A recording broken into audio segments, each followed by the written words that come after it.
voy a hablar de las evaluaciones y lo voy a hablar de manera positiva. Y aquellos que tengan alguna objeción, bueno, podrán hacerme preguntas al final.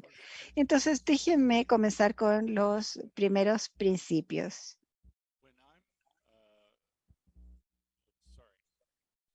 Me disculpo.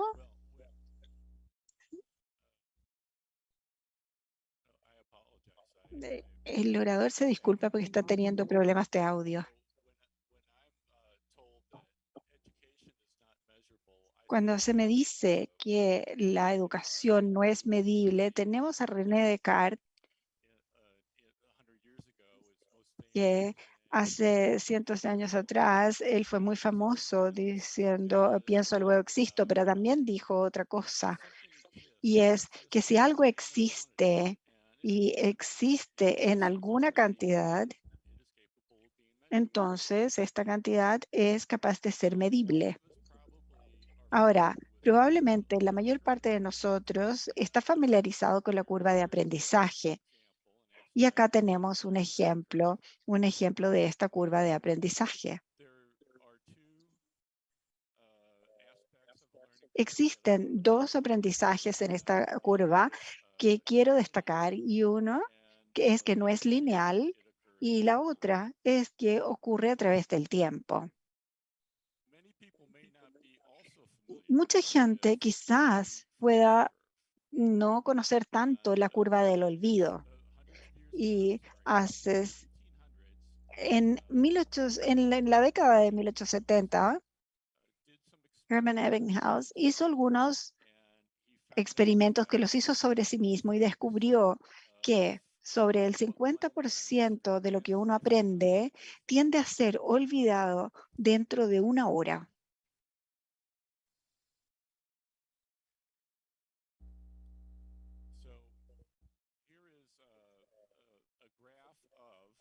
Acá tenemos un gráfico de sus resultados. Como ustedes pueden ver, una curva del olvido, al igual que una curva de aprendizaje, es a través del tiempo, no es lineal.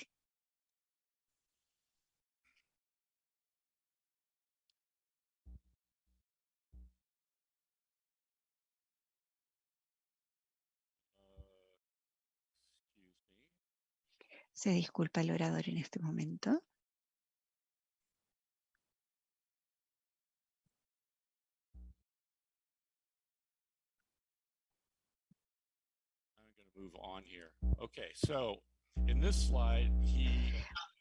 Voy a avanzar, voy a cambiar de lámina.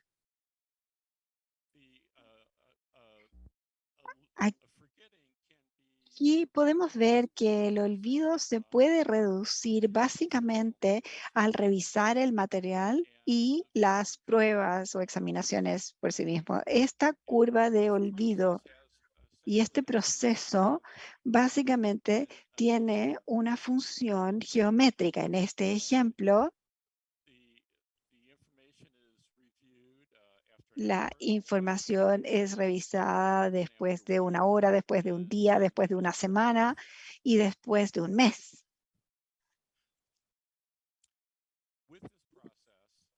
En este proceso de estar reexaminándose, que lo llamamos la repetición o estar siempre revisando, esto crea una curva del recuerdo que es una imagen muy similar a la curva del olvido.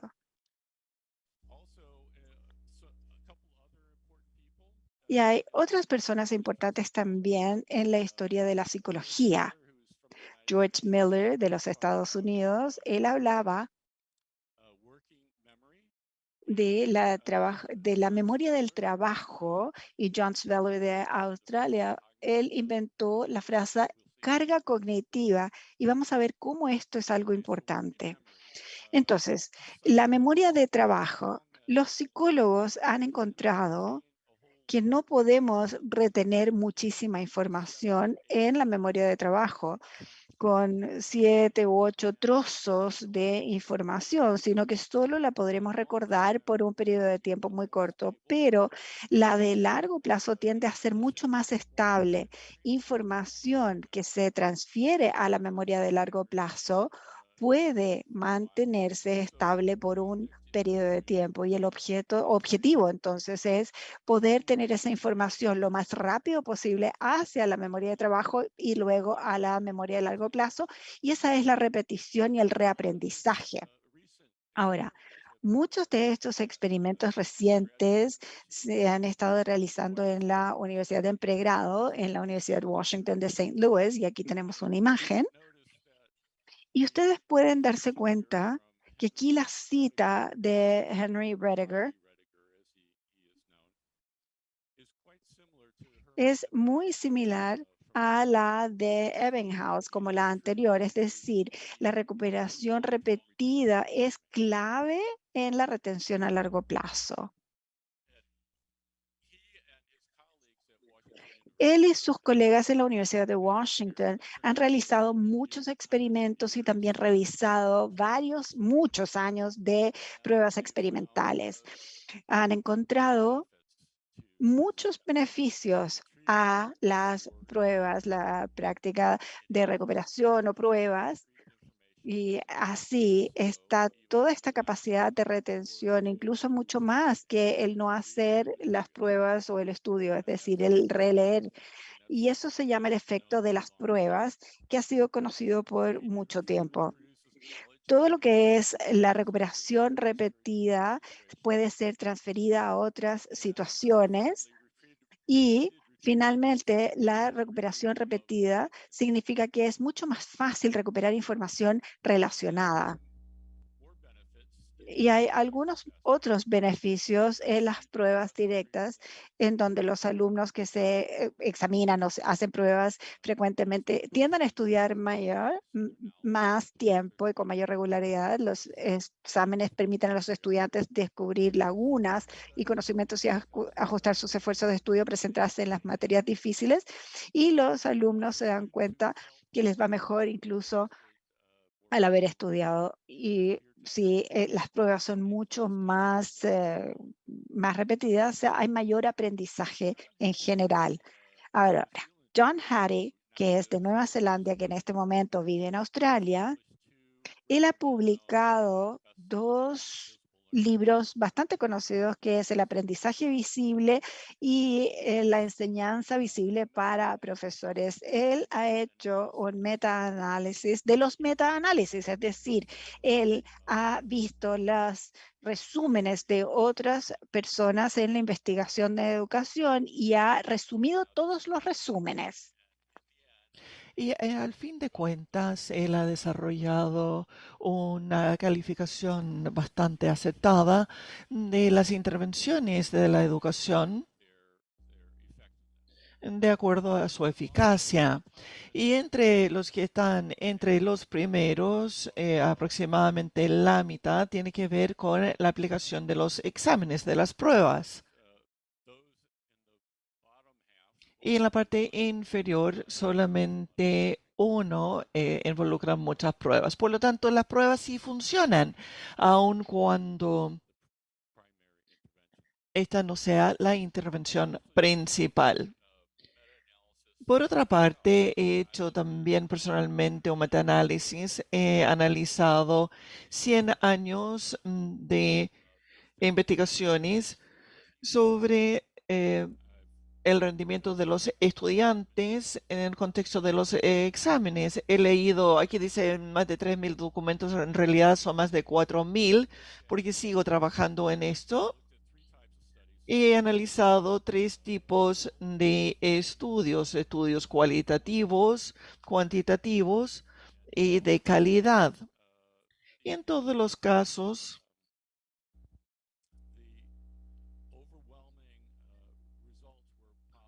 los resultados generales fueron positivos. Más del 90% de los estudios cualitativos encontraron un efecto positivo de la aplicación de una prueba, menos del 10% un efecto negativo al agregar una prueba o de un aumento de errores al intentar. La mayoría de las personas a través de las encuestas y de los sondeos considera que la aplicación de pruebas en general produce mayores logros. De los estudios cuantitativos, aproximadamente 2/3 fueron experimentos de menor medida y 1/3 fueron pruebas a gran escala con múltiples variables. Y en general los resultados son favorables. La aplicación de prueba aumenta el desempeño, el rendimiento general de los estudiantes. Así que los psicólogos cognitivos han indicado estas 6 categorías de intervenciones educacionales que al parecer aumentan el aprendizaje de los alumnos. Vamos a hablar de la práctica de la recuperación, porque es lo que quiere decir es en el fondo la aplicación de exámenes, perdón, de pruebas. Y a muchas personas les gusta usarlo porque las pruebas, decir que vamos a tomar un examen, una prueba estandarizada, tiene una mala reputación, así que hablar de la práctica de la recuperación suena mejor. La primera implicancia para los profesores en el aula es que para los docentes deberían estar aplicando más pruebas aunque sean más pequeñas o más cortas, y no tienen que tener necesariamente implicancias o consecuencias. Podría ser de bajo riesgo, por así decirlo. Pero el aplicar más pruebas aumenta la tasa de aprendizaje. Y esto puede ser muy sencillo. Es pedirle a los alumnos que anoten lo que hayan aprendido durante la sesión, durante la jornada, en el último minuto de este. Los intérpretes con constancia del pésimo audio de origen del expositor estamos haciendo lo posible, pero es sumamente difícil de entender a veces. Entonces, en cuanto a la práctica de recuperación y las pruebas recuperadas, la pregunta es entonces, ¿cuál es la cantidad de tiempo óptimo para volver a aplicar una prueba? No podemos estar examinándolos con la misma información todos los días. Al parecer, el momento óptimo para la recuperación de la información es aproximadamente el mismo momento en que a uno se le suele olvidar la información. Esto suele variar por tipo de temática. Entonces, los temas o las materias como la matemática suele ser una semana, con otros como el lenguaje o literatura, el plazo del olvido es de mayor extensión, pero es algo que los docentes pueden descubrir por su cuenta con la experiencia. También se me suele preguntar qué tipo de formato de prueba es mejor. Resulta que aplicar la prueba es lo importante, el formato es menos importante, aunque si bien en algunos formatos son factibles de aplicar y en otras situaciones no es factible. Por ejemplo, las pruebas de opción múltiple suelen ser muy difíciles de escribir bien y es por eso que suelen ser producidos por expertos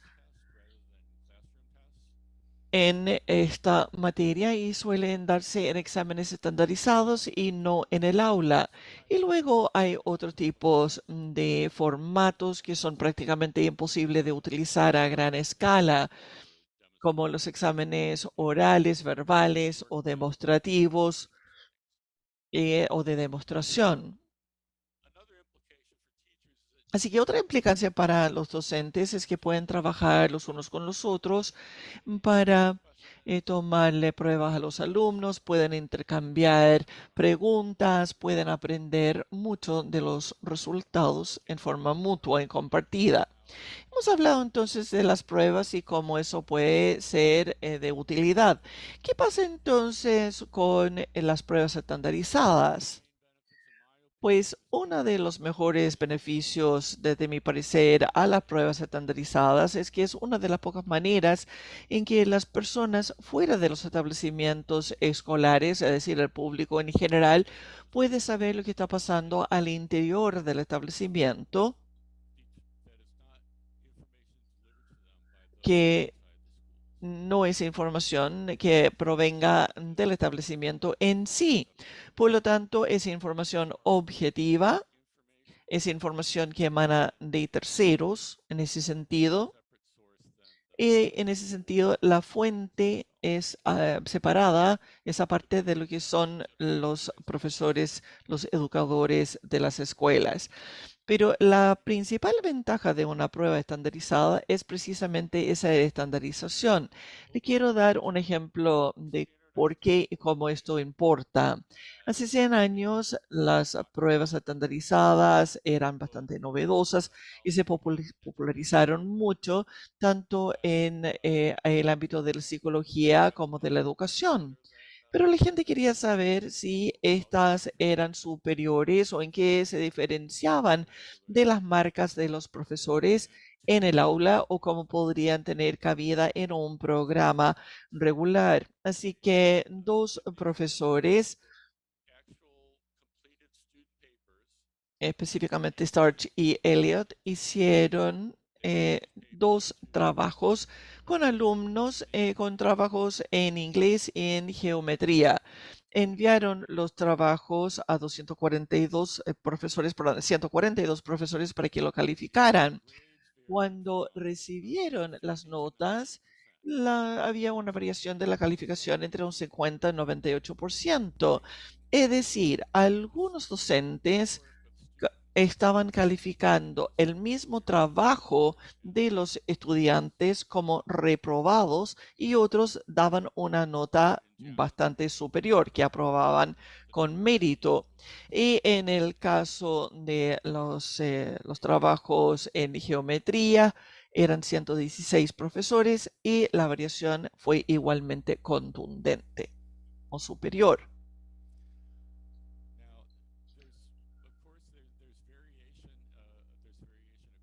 Hay variaciones entre profesores, hay variaciones entre los cursos, las escuelas.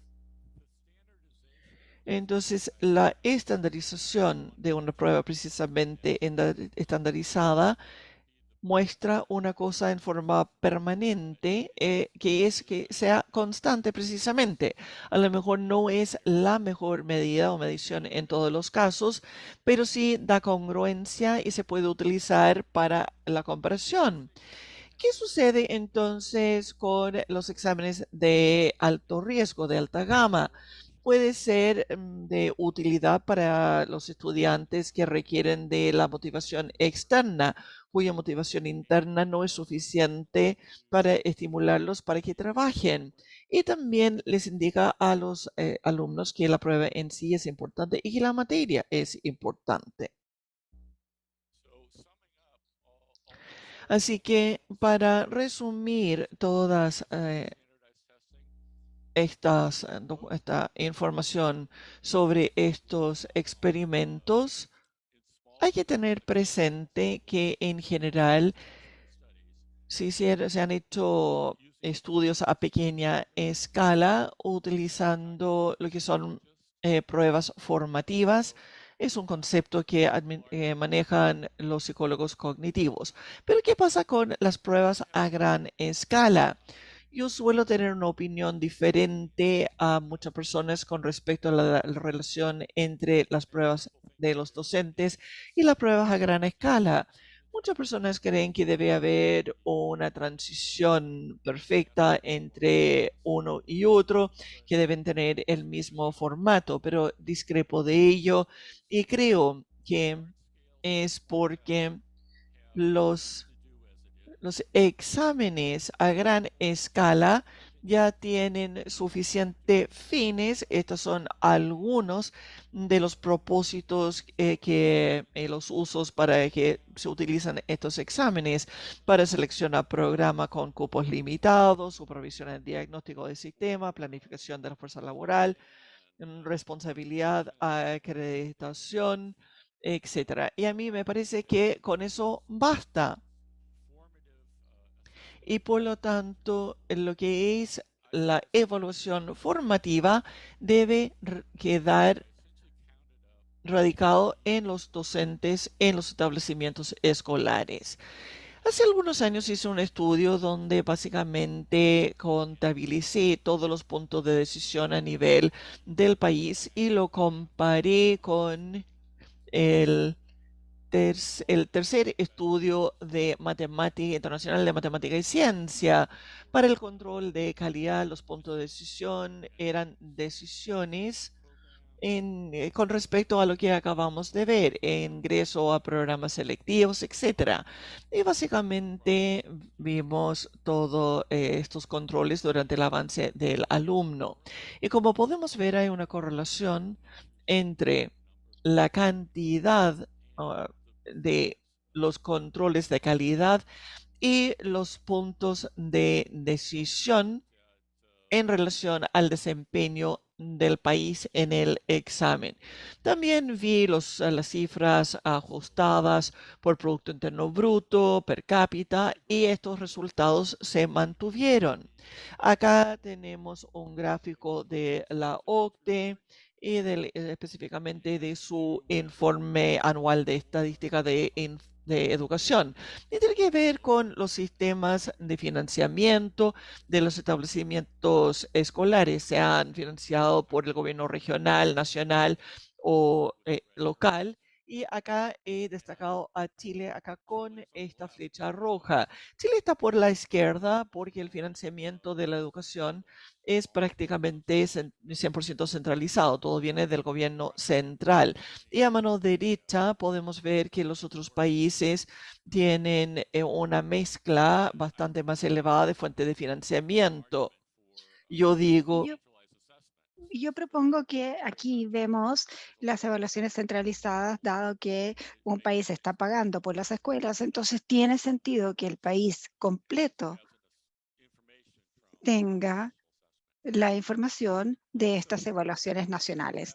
Y también aquí otra información para una evaluación nacional es que Chile es un país grande y para poder mantener registro requiere una evaluación importante. Aquí tenemos una ilustración de Chile superpuesto a un mapa de Europa, en donde podrán ver que este se extiende desde el Ártico hasta el mar Mediterráneo.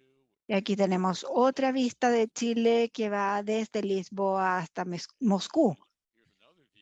Y tenemos incluso otra vista más en donde los países europeos están puestos dentro de Chile.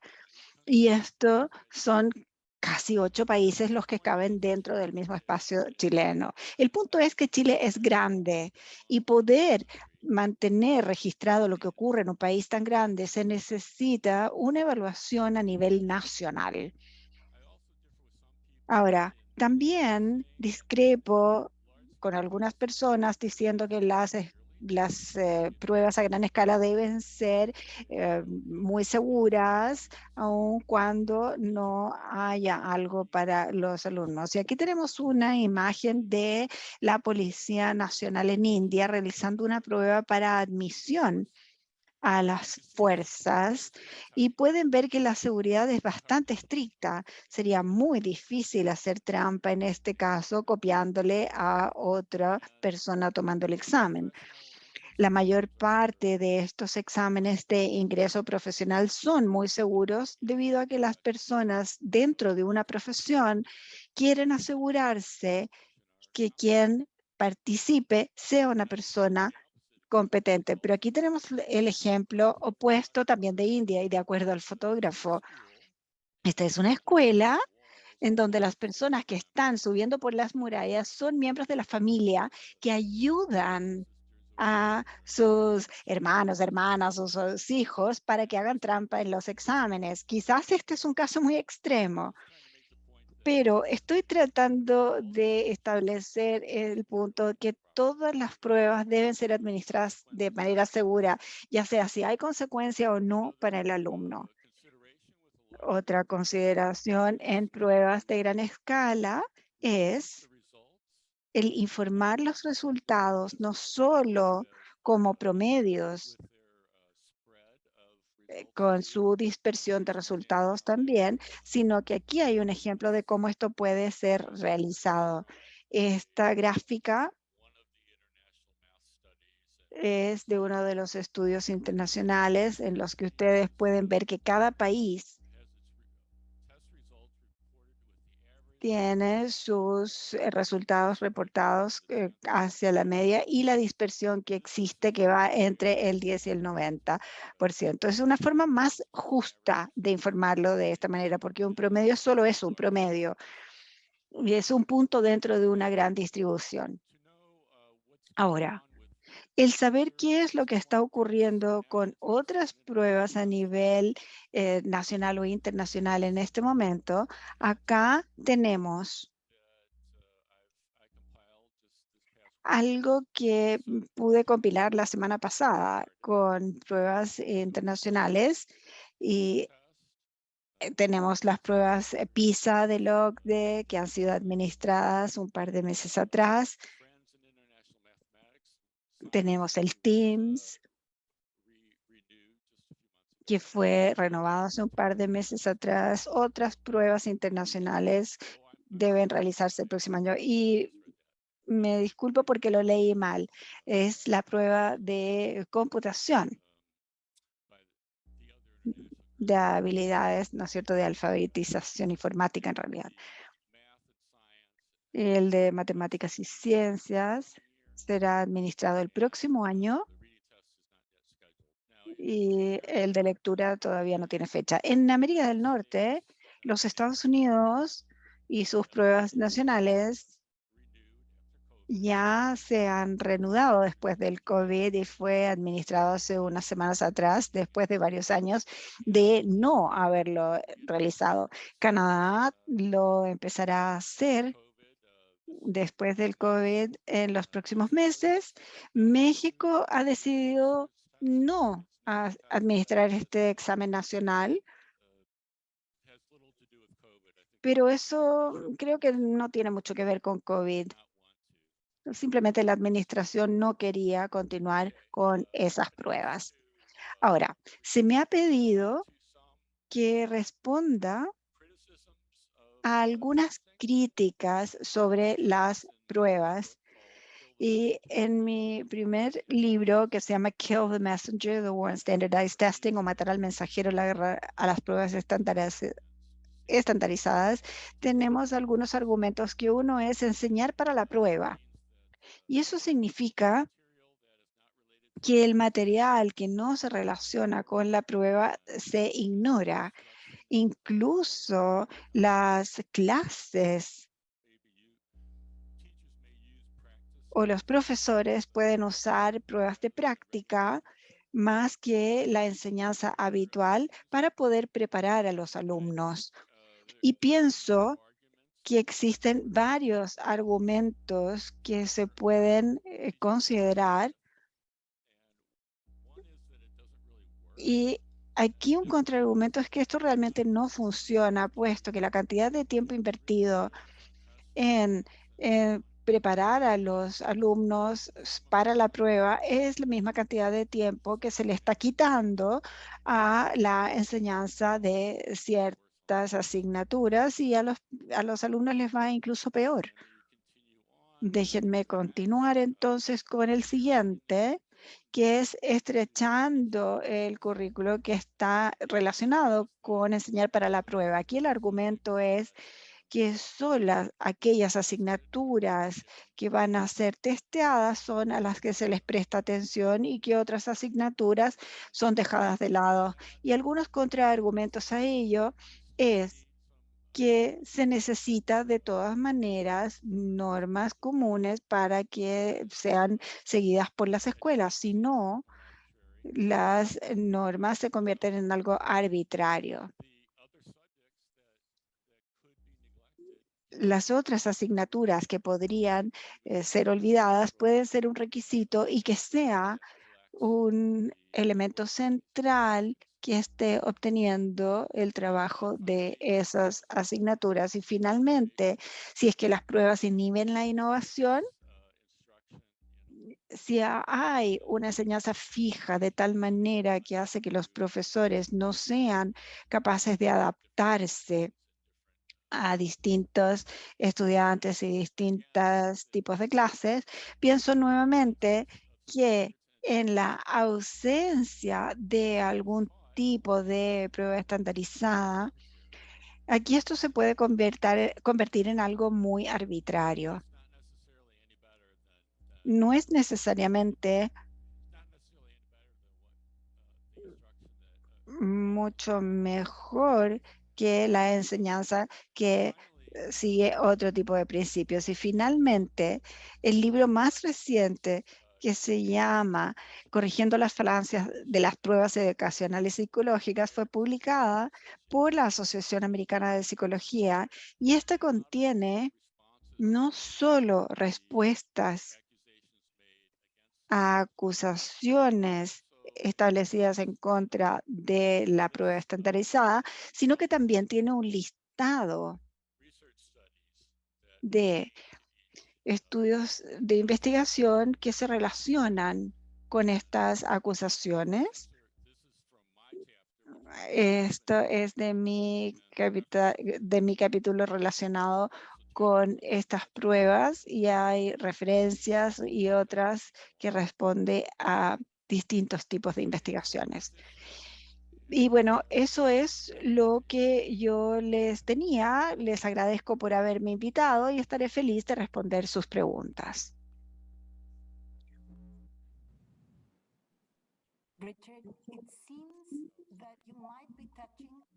Richard, pareciera que puedas estar tocando algún cable o algo que hace un sonido terrible al estar hablando. Bueno, te hemos escuchado bien. No, ahí está nuevamente.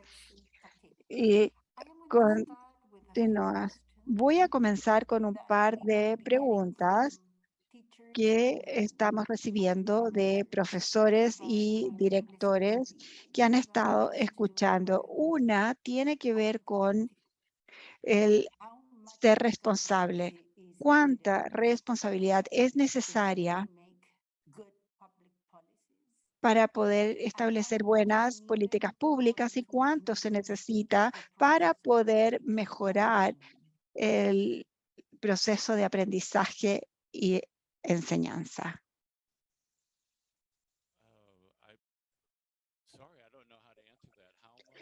Lo lamento, pero no sé cómo responder eso. En, por ejemplo, los informes que reciben las escuelas de un sistema centralizado. ¿Qué tipo de rendición de cuentas es importante para las escuelas de acuerdo a su propia experiencia y qué tipo de información es necesaria para los creadores de políticas? En la mayor parte de los países, las pruebas que tienen consecuencias a los alumnos tienden a ser administradas en distintos niveles de educación, entre la primaria y la secundaria y la primaria, entre la secundaria y la universidad, etcétera. Creo que eso tiene sentido para mucha gente, en donde la estructura de las pruebas se han desarrollado a través del tiempo y pienso que existen de esa manera, puesto que los países encuentran que esa es la mejor manera. Ahora, en términos de rendición de cuenta para escuelas, creo que una vez al año una evaluación tipo SIMSE funciona muy bien, más que ello. creo que quizás sería demasiado. Y eso en realidad puede molestar más a las personas en realidad que ayudarlas. Y otro tipo de rendición de cuentas, bueno, podríamos entrar a ello más adelante, pero tomemos las siguientes preguntas. Bueno, en el mismo tema, en los Estados Unidos se tiene ¿no es cierto?, la libreta de notas, por decirlo así, individual, en donde las familias reciben el rendimiento de sus propios alumnos. Nosotros en Chile le entregamos los informes a las escuelas, pero a nivel de la clase. Ese es un factor importante a considerar. ¿Por qué tenemos este sistema o por qué los Estados Unidos piensa que es importante tener informes individuales? ¿Y te refieres a informes individuales por alumno? Sí. Aquí la idea es que los padres se merecen saber qué está ocurriendo con sus hijos. Por lo tanto, estos informes individuales que son equivalentes a libreta de notas en los Estados Unidos,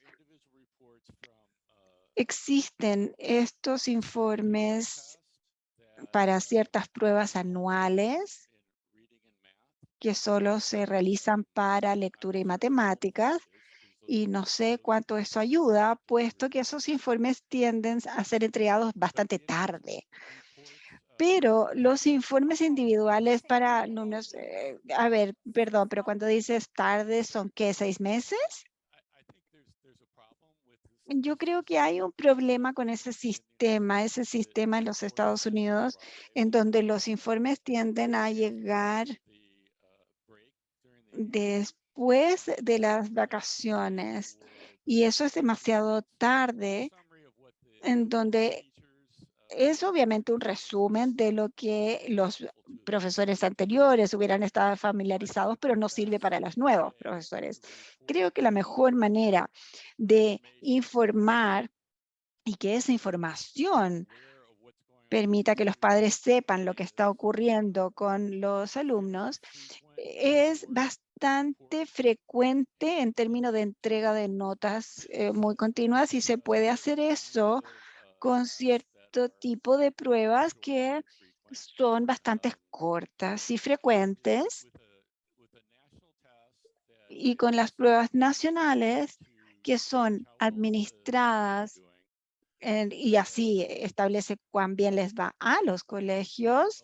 Ahí sería, tomaría mucho más esfuerzo, sería pruebas mucho más largas para poder llevarlas a nivel de los alumnos y para que éstas sean de carácter informativo.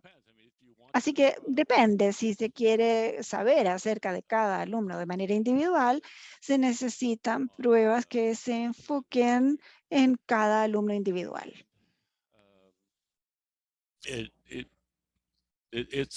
That's a lot of test questions, essentially. Y esas son muchas preguntas acerca de las pruebas. Si uno quiere realmente evaluar bien a cada alumno, hay que formular muchas preguntas, más de las que se requieren si uno está asesorando a un establecimiento o juzgando el desempeño del establecimiento. O sea, que la extensión podría ser problemática. Sí, pero como alternativa, cada establecimiento puede administrar con frecuencia pruebas, sobre todo para la lectura y la matemática, para mantenerles informados a los apoderados con respecto al desempeño de sus alumnos. ¿Y qué pasa con la actividad preescolar y hasta primero básico? ¿Se debe hacer evaluaciones? ¿Son importantes estas evaluaciones? Evidentemente son más costosas que otras clases de evaluación, sobre todo a nivel nivel preescolar, y seguramente no pueden ser tan extensas como en primero básico, ya que no todos los alumnos leen con fluidez, son importantes. Bueno, son otra clase de exámenes, evidentemente a nivel preescolar o de baja escolaridad. Las pruebas estandarizadas regulares no son idóneas. A esas edades los alumnos se desarrollan a distintas velocidades.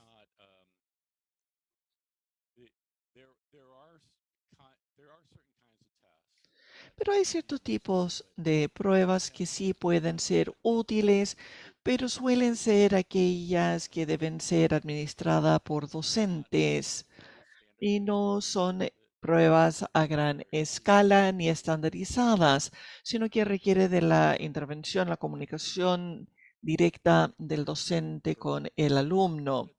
Y por lo tanto, me parece que la temprana infancia, el nivel de kinder, primero básico, esa es una realidad distinta. Uno puede tener pruebas estandarizadas, sí, pero no son de la categoría que sean las que todos conocemos. Hay algunas preguntas del público. Una pregunta tiene que ver con la evaluación formativa.